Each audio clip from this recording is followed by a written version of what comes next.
Welcome back, everyone. We have an update from Alpha Tau Medical Inc. It trades on the NASDAQ under the symbol DRTS. It is an Israeli medical device company that focuses on research, development, and potential commercialization of the Alpha DART for the treatment of solid tumors. Please welcome its CFO, Raphi Levy. Nice to see you, Raphi. Nice to see you. Thank you very much for having me. It's good to be back. Thank you, everybody, for joining. So I'm going to give you a quick update here on the story. Just to remind those of you who tuned in the past, so we are the only ones who have developed a treatment, a radiotherapy, using localized alpha particle emissions. These are incredibly potent forms of radiation.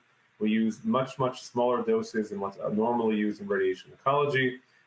We believe it's relevant to a very broad range of tumors.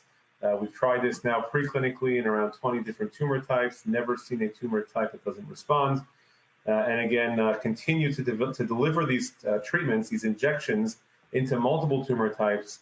As you'll recall, we have trials now outstanding in the US for our first approval, hopefully in skin cancer, recurrent skin cancer, trials outstanding in pancreatic cancer, in prostate cancer, and other trials coming as well. So a lot of data coming down the pike here. Just to remind you quickly how this works, maybe quickly, Ryan, you can run the video for us here as to the treatment with the Alpha DART, how it's inserted into the tumor. And so as you can see, what we're going to do is inject this source into the tumor and leave it there, coated with this radium. And while the radium is unable to leave the source, once it breaks down those daughter atoms, themselves alpha-emitting radioisotopes, they're going to recoil off of the source into the tumor. And they're going to continue to move deeper and deeper into the tumor, propelled by a mix of diffusion and convection, and also recoil from firing off these heavy alpha particles, and what's left flies in the opposite direction.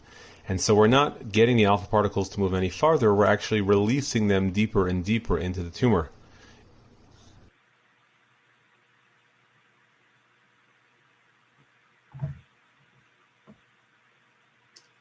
So again, these sources are injected into the tumor, and we see those radioisotopes recoiling off of the source into the tumor and providing this very tightly controlled but very potent dose of alpha radiation into the tumor.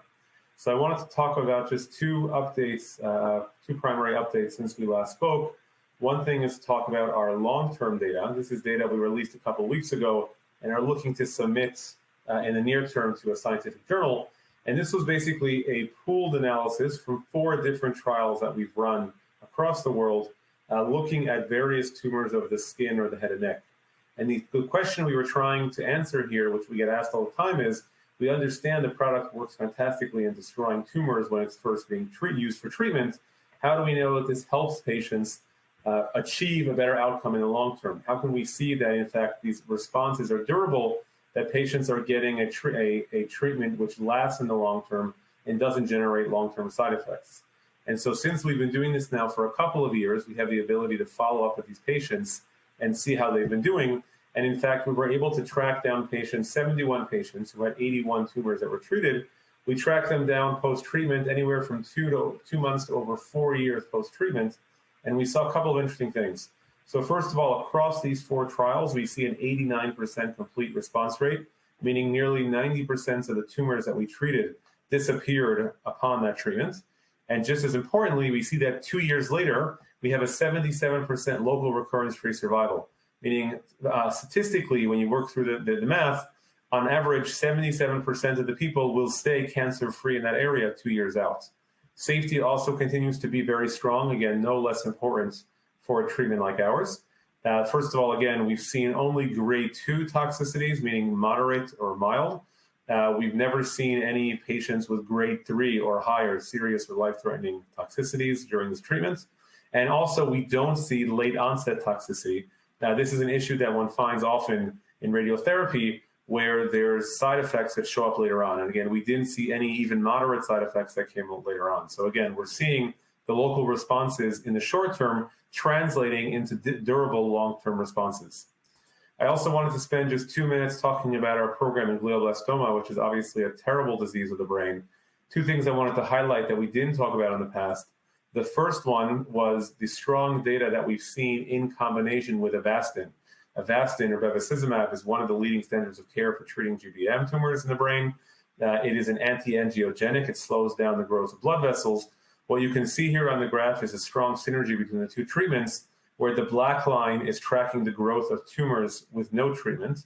The red line is tracking the growth of tumors in mice with the Avastin. The blue line is tracking the growth of those tumors in mice who received a single DART in the middle of a large tumor. One can see an effect there, but the green line is the combination of the two. When we combine the two of them, we see that really the tumor growth is stymied quite a bit. Some of the mice even didn't grow tumors at all. And so again, very, very strong combination here with Avastin, which is why we remain excited about the ability to test in humans in GBM, both on its own alpha DART as well as in combination with other therapies like Avastin. I want to show you just quickly how we're delivering these into the tumor, which I think is very interesting as well. Maybe Ryan, if you can roll this video, it'll be helpful to explain how we're delivering these sources into the tumor.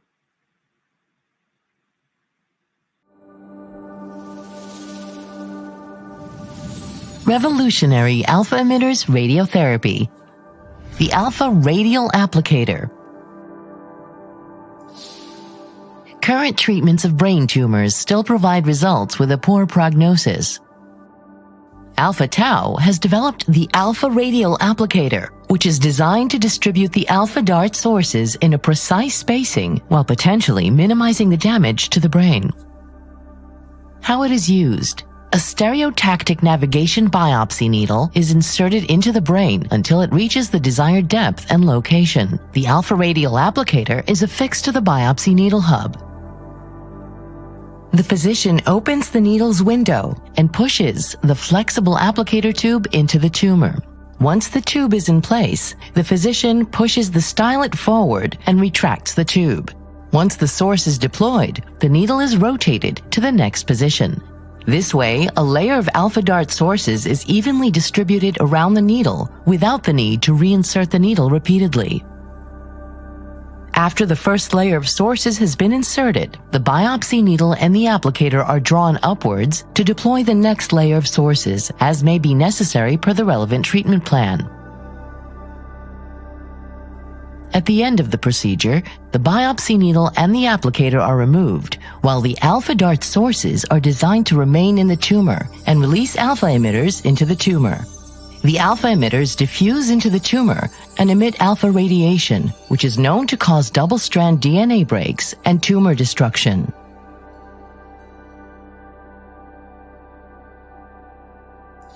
Alpha Tau, treating cancer with precision.